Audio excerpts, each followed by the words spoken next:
নমস্কার, ভাগ্য রহস্য সন্ধান অনুষ্ঠানে আপনাদের সকলকে স্বাগত।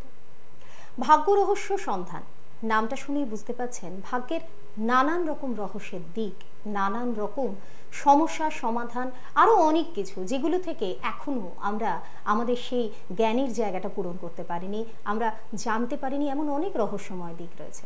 আর আমাদের এই অনুষ্ঠানে যিনি উপস্থিত আছেন তার সঙ্গে আপনাদের পরিচয় একটু করিয়ে দিই, যদিও তিনি সব পরিচয়ের ওপরে, কারণ তার পরিচয় তার কর্মের দ্বারা। তবুও অনুষ্ঠানের আনুষ্ঠানিক খাতিরে আপনাদেরকে তার সাথে একটা আনুষ্ঠানিক পরিচয় করিয়ে দিই। আমাদের মধ্যে উপস্থিত রয়েছেন প্রখ্যাত জ্যোতিষ গবেষক, যিনি জ্যোতিষ পদ্মভূষণ সম্মানে সম্মানিত। শুধু তাই নয়, প্রাচীন হিন্দু শাস্ত্র নির্দেশিত ভাগ্য নির্মাণের গোপন বিদ্যা যার করায়ত্ত, আর তার ফলে তিনি দক্ষিণাত্যের প্রাচীন পঞ্চলিঙ্গম শৈব পীঠে গভীর সাধনার দ্বারা নিজেকে সিঞ্চন করেছেন, যিনি মানুষের দুর্ভাগ্য পরিবর্তনের দিশা দেখাতে সিদ্ধহস্ত। সেই শিব যোগী জ্যোতিষ গবেষক, জ্যোতিষশাস্ত্র শ্রী অলোককে স্বাগত জানিয়ে শুরু করবো আমাদের আজকের অনুষ্ঠান। আপনাদের সঙ্গে রয়েছে আমি তানিয়া। আমাদের সঙ্গে এই মুহূর্তে আমাদের স্টুডিওতে রয়েছেন জ্যোতিষশাস্ত্রী শ্রী অলোক। ওনাকে স্বাগত জানিয়ে শুরু করছি আজকের অনুষ্ঠান। আপনাকে অনেক স্বাগত। নমস্কার দর্শক বন্ধু, আপনাদের প্রত্যেককে স্বাগত। নমস্কার। আজকে আমরা আমাদের অনুষ্ঠানের একদম প্রথম থেকেই সরাসরি চলে যাব মূল অনুষ্ঠানের দিকে। আমি একটু জানতে চাইবো যে এই যে আপনি বলেন যে পৃথিবীতে সবকিছুই পরিবর্তনশীল এবং মানুষের ভাগ্য তার ব্যতিক্রম নয়, তাই তো? সেই জায়গায় দাঁড়িয়ে মানে আমি জানতে চাইবো যে এটা কি সত্যি সম্ভব? দেখবেন, পৃথিবীতে কোনো কিছু পাবেন না যেটা স্থির, সমস্ত কিছু পরিবর্তনশীল। তাহলে আমাদের ভাগ্যটাই বা কেন পরিবর্তন হবে না? কেনই বা একটা মানুষকে দুর্ভাগ্যের বোঝা বয়ে বেড়াতে হবে? ভাগ্য পরিবর্তনশীল। মানুষের জন্ম হয়েছে 200% সুখ ভোগ করার জন্য। প্রিয় দর্শক বন্ধু, মনে রাখবেন, মানুষের জন্ম হয়েছে 200% সুখ ভোগ করার জন্য। 1,84,000 জন্ম পেরোনোর পর আমরা মানুষ জন্ম পেয়েছি, আর এই জন্ম দুঃখ ভোগ করার জন্য নয়। আমাদের এই অনুষ্ঠান ভাগ্য রহস্যের সন্ধানে আমরা জ্যোতিষ মহারাজদের কাছে যাই, জানতে যাই যে আমার ভাগ্য কেমন হবে। আমরা বিভিন্ন লোক যারা জানতে যাই ভাগ্য কেমন হবে, আমার দুর্ভাগ্যের অবসান কবে হবে, ইত্যাদি ইত্যাদি।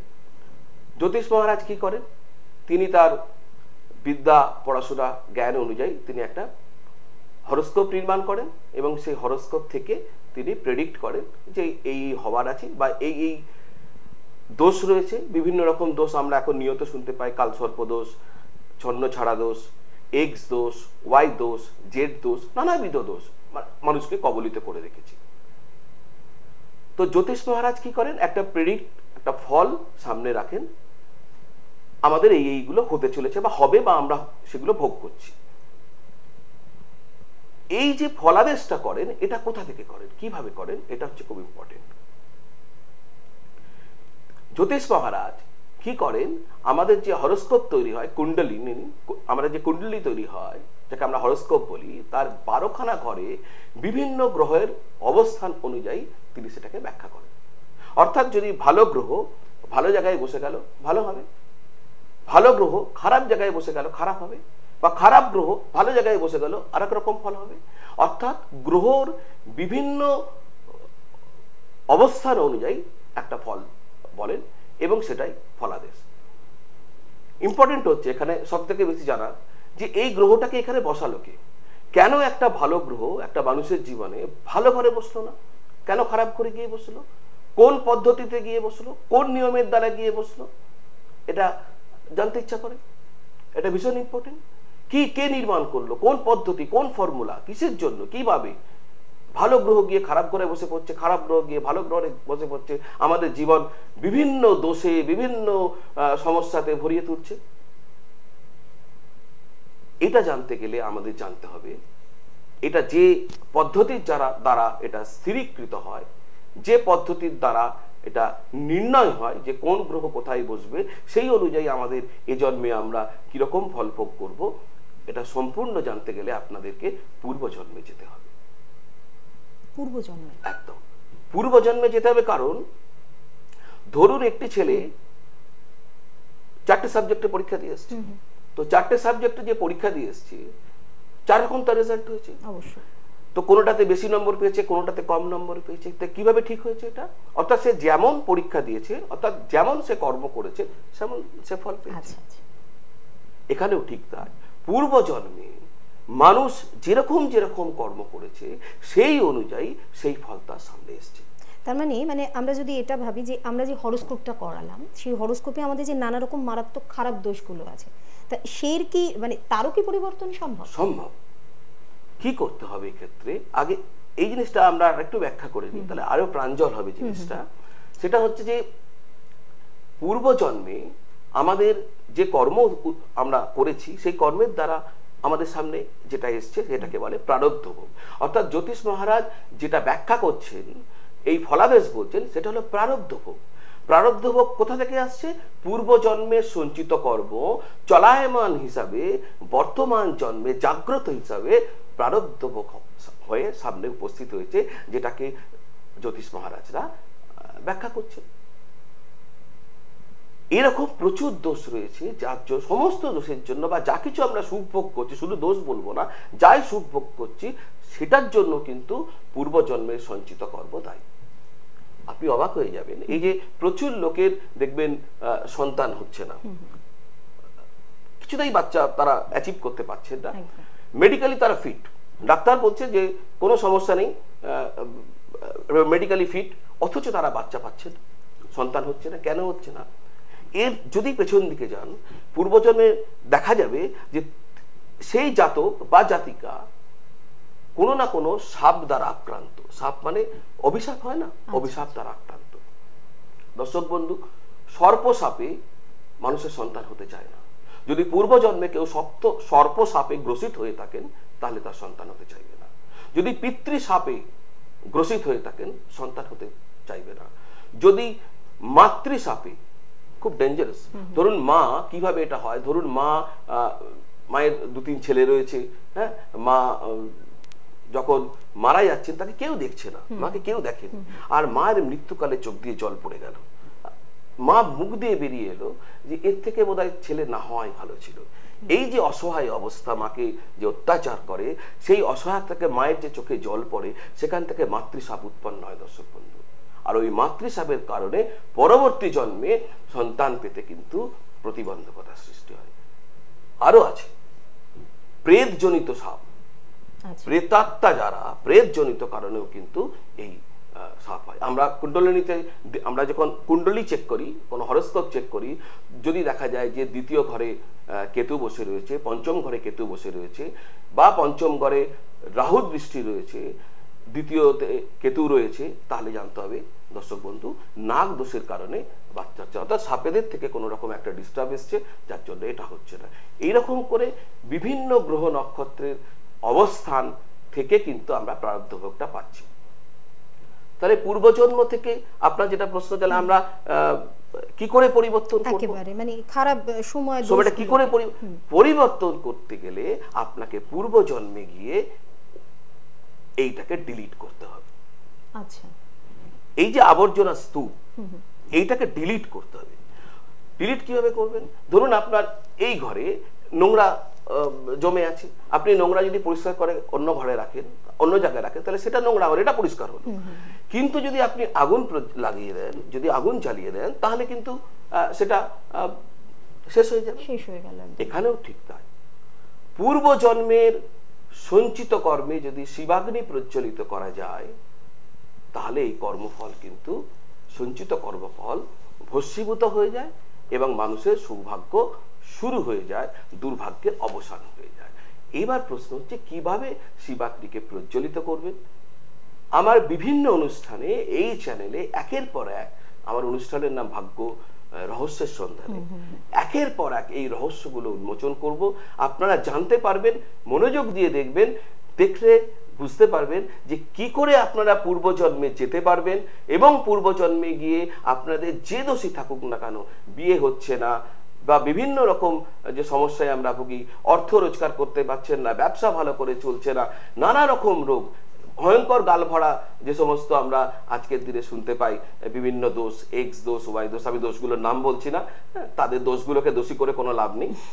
সুতরাং তাদের যে অবসান পূর্বজন্মে কি করে করতে হবে সেটা জানতে গেলে, সেটা শিখতে গেলে, সেটা বুঝতে গেলে দর্শক মণ্ডলী একবার আমাদের কাছে আসতে হবে। অবশ্যই। আর দেখতে হবে ভাগ্য রহস্য সন্ধানে এই অনুষ্ঠানটি দেখলে আপনারা যেরকম বললেন উনি আমাদের অতিথি, যে আপনাদের কাছে অনেকগুলো দিক উন্মোচন হয়ে যাবে, অনেকগুলো রহস্য উন্মোচন হয়ে যাবে, যে রহস্যগুলো রহস্যই থেকে যায়। এমন অনেকেই আমরা জানি না যে আমাদের পূর্বজন্মের কর্মফলে কিন্তু এই জন্মে আমাদের সমস্যার সৃষ্টি হচ্ছে, নানান রকম দোষ নানান রকম ভাবে আমাদের সামনে চলে আসছে। একটু আগে উনি আলোচনার মাধ্যমে বললেন যে যে সন্তানের ডাক সব থেকে মধুর হয়, যে ডাকটা শোনার জন্য সব সময় বাবা মারা অধীর আগ্রহে থাকে, সেই সন্তানের ডাক শুনতে পাচ্ছেন না বছরের পর বছর। মেডিকেল বলছে আপনি একেবারে ফিট, কিন্তু কোথায় রয়েছে তাহলে সেই সমস্যাটা, যে সমস্যাটার জন্য আপনি সেই পিতৃমাতৃর স্বাদ থেকে বঞ্চিত হচ্ছেন? হ্যাঁ বন্ধু, আমাদের এই অনুষ্ঠানটা যদি আপনারা দেখেন, অনুষ্ঠানটা যদি ফলো করেন, তাহলে বুঝতে পারবেন যে যে দিকগুলো আপনাদের অজানা রয়েছে, যে দিকগুলো মনে হচ্ছিল একেবারে রহস্যময়, সেই ভাগ্যের দিকগুলোকে কিন্তু উন্মোচন করছেন শ্রী অলোক, এবং আপনাদেরকে একটা সঠিক ধারণা দিচ্ছেন, একটা সঠিক দৃষ্টান্ত দিয়ে বুঝিয়ে দিচ্ছেন তার অধ্যাবসায় থেকে, তার অভিজ্ঞতা থেকে, যার ফলে আপনাদেরও কিন্তু জ্ঞানের জায়গাটা কোথাও না কোথাও হলে একটু উন্মোচন হচ্ছে। ভীষণ ভালো একটা আলোচনায় আমরা প্রথম থেকেই ছিলাম।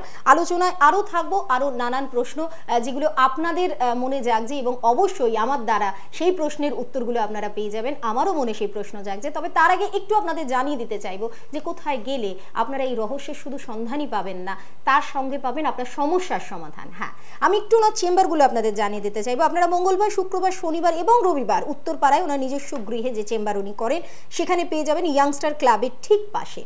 এছাড়া আপনারা প্রতি সোমবার বিকেল 4:30 থেকে রাত 8:30 পর্যন্ত পাচ্ছেন বরানগর থানার বিপরীতে আস্থা চেম্বারে। প্রতি বৃহস্পতিবার সকাল 9:30 থেকে 12:30 পর্যন্ত আপনারা দক্ষিণেশ্বরে সিংহদুয়ারের ঠিক পাশে সৌভাগ্যের দিশারিতে ওনাকে পেয়ে যাচ্ছেন। এছাড়া আপনারা বৃহস্পতিবার দুপুরবেলা 2টো থেকে বিকেল 5টা পর্যন্ত পেয়ে যাচ্ছেন হাজরায়, যেটা মহাকাশ চেম্বার, সেখানে উনি বসছেন। মাসের প্রতি দ্বিতীয় বুধবার কৃষ্ণনগর বেলডাঙ্গা মোড়ে ত্রিনাথ লজে ওনাকে আপনারা পাচ্ছেন। তাছাড়া মাসের প্রতি তৃতীয় বুধবার দুর্গাপুরের রিলায়েন্স হোটেলে উনি থাকছেন। সব জায়গাগুলো তো বলে দিলাম, কিন্তু সেখানে যেতে গেলে কি করতে হবে? অবশ্যই বুকিং করতে হবে। বুকিং না করে কিন্তু একেবারে আসবেন না। সেক্ষেত্রে আপনারা এসে হয়তো ফিরে যাবেন, কারণ এত লোকের রাশ থাকে, আপনাদের যতটা খারাপ লাগবে তার থেকে অনেক বেশি মাত্রায় ওনার খারাপ লাগবে যে উনি আপনাদের সমস্যার সমাধান করতে পারলেন না। তাই বন্ধু, বুকিং নাম্বার দুটি হলো 9051952524 কিংবা 9830564500। দুটো নাম্বারে যে কোনো একটা নাম্বারে কল করে বুকিংটা অবশ্যই করে নেবেন। আমরা ছিলাম যে আমাদের কর্মফল যা পূর্বজন্মে, তারই ফলশ্রুত আমরা এই জন্মে তার ভোগ করি, সেই কর্মফলের ভোগটাই। কিন্তু আমার একটা প্রশ্ন জাগছে, আমার মনে হয় আমার অনেক দর্শক বন্ধুদেরও এই মনে প্রশ্নটা জানবে যে আগের জন্মে যদি আমি মানুষ হয়েই জন্মে থাকি, আমি তো মরে যাচ্ছি, মারা যাচ্ছি, দেহ রেখে দিচ্ছি এবং দেহ পোড়ানো হচ্ছে বা কবরে দেয়া হচ্ছে, যেটাই হোক, তাহলে আমি এই জন্মে সেটাকে কি করে ক্যারি করছি? একদম সঠিক প্রশ্ন, অত্যন্ত বুদ্ধিদীপ্ত প্রশ্ন। সকলের মনেই এই প্রশ্নটা থাকবে। দর্শক বন্ধু, তার আগে জেনে নিন এই প্রশ্নের উত্তরের জন্য আমাদের 5টা শরীর আছে।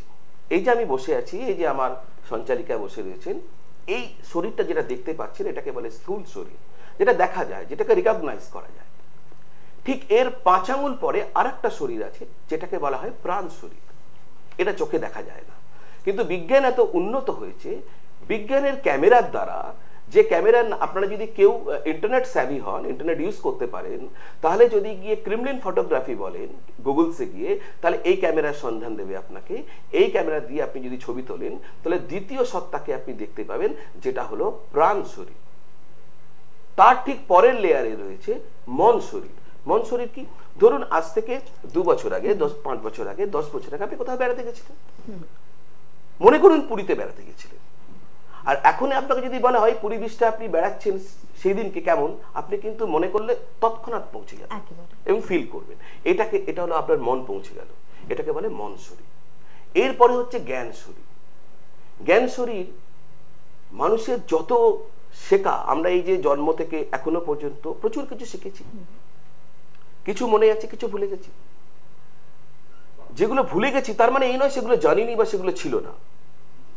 মনে করুন এখানে এই যে ল্যাপটপ রয়েছে, আমি এটা ভুলে গেছি, আমি চলে গেলাম এখান থেকে, তার মানে এই নয় যে ল্যাপটপটা ছিল না, ল্যাপটপটা ছিল। ঠিক তেমনি এই জন্মে যা শিখেছি সেগুলো সমস্ত আমাদের সাথে আছে। এবং শুধু এই জন্মেই নয়, জন্মে জন্মে, পূর্ব জন্মের বিভিন্ন জন্মে আমরা যা শিখেছি সব রয়েছে, সেটা আমরা ভুলে গেছি। এই শরীরটাকে বলে জ্ঞান শরীর। আমাদের ব্রেন দুটো ভাগে বিভক্ত, একটা হলো লেফট ব্রেন, একটা হলো right brain. Left brain 4%, right brain 96%। মজার কথা হলো 96% ব্রেন কিন্তু ক্লোজ, বন্ধ, এটাকে সাবকনসিয়াস বলে। এই সমস্ত কিছু এই সাবকনসিয়াসের মধ্যে থাকে। একদম দেখবেন মাস্টার ট্যালেন্টেড লোক, এই সৌরভ গাঙ্গুলি কি, সচিন তেন্ডুলকর কি, পণ্ডিত রবিশঙ্কর, এনারা এক জন্মে কিন্তু এই জায়গাতে আসেননি, জন্মে জন্মে ওই একই ট্রেড প্র্যাকটিস করতেন। ফলে তাদের সাবকনসিয়াসে, তাদের জ্ঞান শরীরে ওই খেলার জ্ঞানী হোক, সঙ্গীতের জ্ঞানী হোক, সেটা কিন্তু স্টোর হয়েছিল, যেটা কোনো এক জন্মে এসে ফ্লারিশ করে যায়।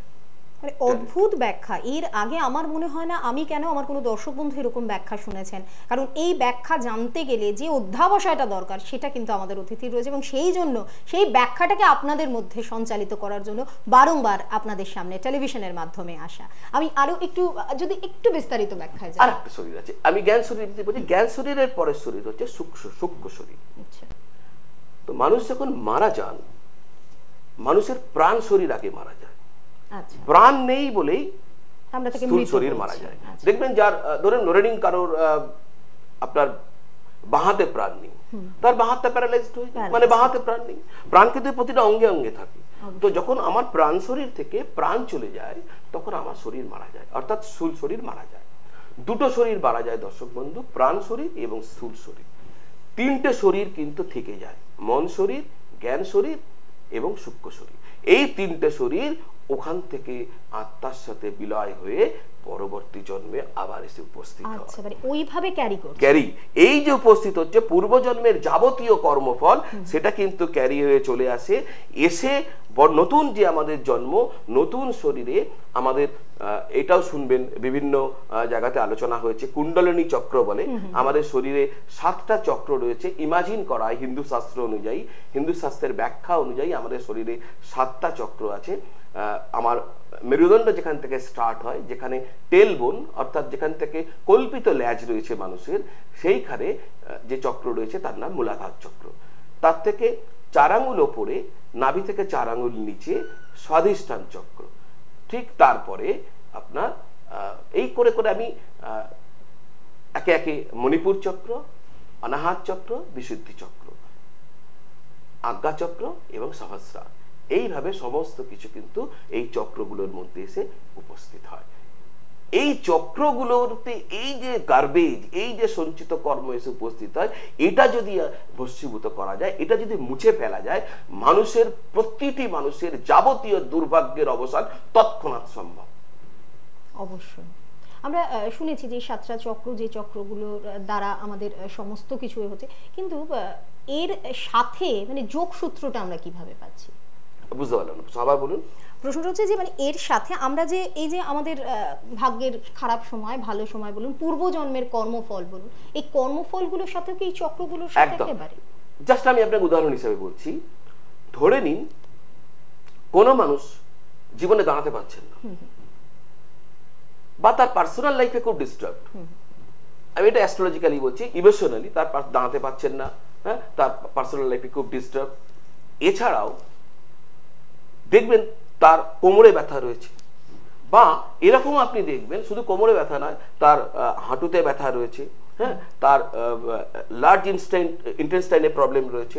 তো এই সমস্যাগুলো যদি থাকে, লার্জ ইন্টেস্টাইনে প্রবলেম, কোমরে ব্যথা, স্পাইন প্রবলেম, হ্যাঁ, ইনসিকিউরিটি যদি থাকে, হ্যাঁ, ইনস্টেবিলিটি ইন ক্যারিয়ার থাকে, এগুলো যদি হয়, তাহলে জানবেন মূলাধার চক্র ডিস্টার্ব। মানে যত পূর্বজন্ম থেকে কর্মফল এসে, সঞ্চিত কর্মফল এসে এই মূলাধার চক্র অবস্থান করছে। যতক্ষণ পর্যন্ত না আমরা মূলাধার চক্র রিলিজ করা যাবে, ওই জিনিসটাকে মুক্ত করা যাবে, ওটাকে ভস্মীভূত করা যাবে, ততক্ষণ পর্যন্ত কিন্তু ওনাকেই কষ্টটা পেতে হবে। কোনো আংটি কোনো কিছু এখান থেকে কিন্তু মুক্ত করতে পারবে একেবারে। মানে আমার আভ্যন্তরীণ যদি আমি ক্লিয়ার না করি, বাহ্যিক থেকে আমি যতই তাবিজ কবজ নিই বা আংটি পরি, তার কিন্তু কোনো কাজ বা ফল আমরা পাবো না, তাই পাবো 20% পাবো। আংটি বা ফল এগুলো হচ্ছে এক্সটার্নাল ডিভাইস। হ্যাঁ, অক্সিজেন সিলিন্ডার দেওয়া হলো, কেন? তিনি দম নিতে পারছিলেন না। হ্যাঁ, কিন্তু মূল সমস্যা দম নিতে পারছিলেন না, মূল সমস্যা অক্সিজেন সিলিন্ডারটা নয়। তো কেন দম নিতে পারছিলেন না সেটার সমাধান করতে গেলে দর্শক বন্ধু, এই যে আমি আপনাদের সামনে যে পদ্ধতির, এটা অত্যন্ত প্রাচীন পদ্ধতি এবং সব থেকে বড় কথা, এটা ভারতবর্ষের ধরোহর। ভারতবর্ষ থেকে জিনিস হারিয়ে যাচ্ছে। এখান থেকে যোগ চলে গেল আমেরিকায়, ফিরে আসছে যোগা হয়ে। তবে তো আমরা তাকে সাদর অভ্যর্থনা জানাচ্ছি, আমরা বাবা করছি। এটা আমাদের ভারতবর্ষের প্রাচীন যোগীরা এইটাকে নিয়ে এসছেন। এই যে আমি আলোচনা করছি, এটা তাদেরই দান। এটা লুপ্তবিদ্যা ছিল, আজকের দিনে আস্তে আস্তে মানুষ এটাকে প্র্যাকটিস করছেন এবং প্রচুর মানুষ এর দ্বারা উপকৃত হচ্ছেন। সত্যি তাই। আর উপকৃত হওয়ার জন্যই তো এই অনুষ্ঠান আপনাদের সামনে বারবার নিয়ে আসা, কারণ উপকৃত হওয়ার বা ভালো থাকার অধিকার আপনাদের আছে। আর অধিকার যখন আপনাদের আছে, তখন যে পদ্ধতিটা, যে অনুষ্ঠানটার মাধ্যমে, আজকে আমাদের এই অনুষ্ঠানটার মাধ্যমে আপনাদের যে দিশাটা উনি দেখিয়ে দিলেন, একেবারে নতুনত্ব, অভিনবত্ব। কারণ এইরকমভাবে ব্যাখ্যা, এইরকমভাবে অনুষ্ঠানে আপনাদেরকে সহজ সরলভাবে বুঝিয়ে দেওয়া যে আপনার পূর্বজন্মের কর্মফলে আজকে আপনার এই সমস্যা আপনার ক্রিয়েট হচ্ছে, সেটাকে কিন্তু আপনি পুরোপুরি একেবারে কিন্তু সেই জায়গাটা থেকে আপনি নিজেকে ক্লিয়ার করে নিয়ে ভালো থাকতে পারবেন। আর সেই জন্য দর্শক বন্ধু, আরও একবার আপনাদের এই স্বার্থে আমি চেম্বারগুলো বলে দিতে চাইবো, যেখানে গেলে আপনারা বিশদভাবে নিজেদের সমস্যা নিয়ে আলোচনা করতে পারবেন। আপনারা ওনাকে পেয়ে যাচ্ছেন মঙ্গলবার, শুক্রবার, শনিবার এবং রবিবার উত্তরপাড়া ওনার নিজস্ব গৃহে, যেখানে উনি ইয়াংস্টার ক্লাবের পাশে ওনার নিজস্ব গৃহে চেম্বার করছেন। এছাড়া প্রতি সোমবার বিকেল 4:30 থেকে রাত 8:30 পর্যন্ত আপনারা বরানগরে পাচ্ছেন, বরানগর থানার ঠিক বিপরীতে আস্থাতে, ওখানে ওনার চেম্বার রয়েছে। প্রতি বৃহস্পতিবার সকাল 9:30 থেকে 12:30 পর্যন্ত দক্ষিণেশ্বর সিংহদুয়ারের পাশে আপনারা সৌভাগ্যের দিশারিতে ওনাকে পেয়ে যাচ্ছেন। ঠিক তেমনি বৃহস্পতিবার দিনই আবার আপনারা দুপুর 2টো থেকে বিকেল 5টা পর্যন্ত পেয়ে যাচ্ছেন হাজরা মহাকাশ চেম্বারে। আর মাসের প্রতি দ্বিতীয় বুধবার কৃষ্ণনগর বেলডাঙ্গার মোড়ে ত্রিনাথ লজে ওনাকে তো পেয়ে যাচ্ছেন। তাছাড়া মাসের প্রতি তৃতীয় বুধবার দুর্গাপুর রিলায়েন্স হোটেলে আপনারা পাচ্ছেন। যে দুটো নাম্বার এই মুহূর্তে আপনার টিভি স্ক্রিনে ফ্ল্যাশ করছে, সেই নাম্বার দুটোর যে কোনো একটা নাম্বারে কল করে বুকিংটা করে নেবেন। নাম্বার দুটো আমি একবার জানিয়ে দিচ্ছি, 9051952524 কিংবা 9830564500। দুটো নাম্বারে যে কোনো একটা নাম্বারে কল করুন। ভালো থাকার অধিকার যখন আপনাদের আছে আর ভালো থাকার দিশা যখন আপনারা পেয়ে যাচ্ছেন, তখন আর দেরি নয়। জানতে হবে যে আমাদের পূর্বজন্মের কর্মফল কি ছিল, কেন আমাকে এতটা হেনস্থা হতে হচ্ছে, কেন এত দুঃখের মধ্যে দিয়ে আমার যেতে হচ্ছে। খারাপ সময় কি? খারাপ সময়ের যে ব্যাখ্যা উনি করে দিলেন, সেই ব্যাখ্যা অনুযায়ী যদি আমরা এগোই, তাহলে আমাদের আগের কর্মফলের জন্যই এই খারাপ সময় ভালো সময় কারা নির্ধারিত করে, সেই বিবেচনা বা সেই ব্যাখ্যাও কিন্তু উনি আমাদের এই প্রোগ্রামে জানিয়ে দিলেন। অনুষ্ঠান দেখতে থাকুন। আমাদের এই অনুষ্ঠানের মাধ্যমে এক একটা অনুষ্ঠানে এক একটা রহস্য উন্মোচন করা হবে, আপনার ভাগ্যের রহস্য। যে কারণেই কিন্তু অনুষ্ঠানটার নামই দেয়া হয়েছে আমাদের ভাগ্যের রহস্য সন্ধানে। তাই বলবো বন্ধু, সঙ্গে থাকুন এবং সব সময় শ্রী অলোককে পাশে রাখুন। দেখবেন আপনার জীবনটা সেই সুখময় হয়ে উঠবে, যে সুখটা আপনি এতদিন ধরে খুঁজে এসেছেন। অযথা এদিক ওদিক দৌড়াদৌড়ি করেছেন, কিন্তু সঠিক উপায়টা জানতে পারেননি, সঠিক মানুষের সান্নিধ্য আপনি পাননি। এই মুহূর্তে আপনার টেলিভিশনের স্ক্রিনে কিন্তু আপনি সেই সঠিক মানুষটিকে পেয়ে যাচ্ছেন, যিনি আপনাকে সঠিকভাবে এগিয়ে নিয়ে যেতে সাহায্য করবেন। অনুষ্ঠান আজকে একেবারে শেষের দিকে, তাই আজকে এখানেই থামতে হচ্ছে। তবে কথা দিচ্ছি আমি তানিয়া যে আবারও আমাদের অতিথিকে নিয়ে আপনাদের সামনে হাজির হব আরেকটি অনুষ্ঠানের মাধ্যমে এবং আরো অনেক রহস্য উন্মোচন করব। আজকের মতো এখানেই বিদায় নেব। আপনাকে জানাবো অসংখ্য ধন্যবাদ স্টুডিওতে আসার জন্য। আপনাদের জন্য রইল নমস্কার। দর্শক বন্ধু, 200% সুখ ভোগ করা আপনার অধিকার, এটাকে মনে রাখবেন। ধন্যবাদ, নমস্কার।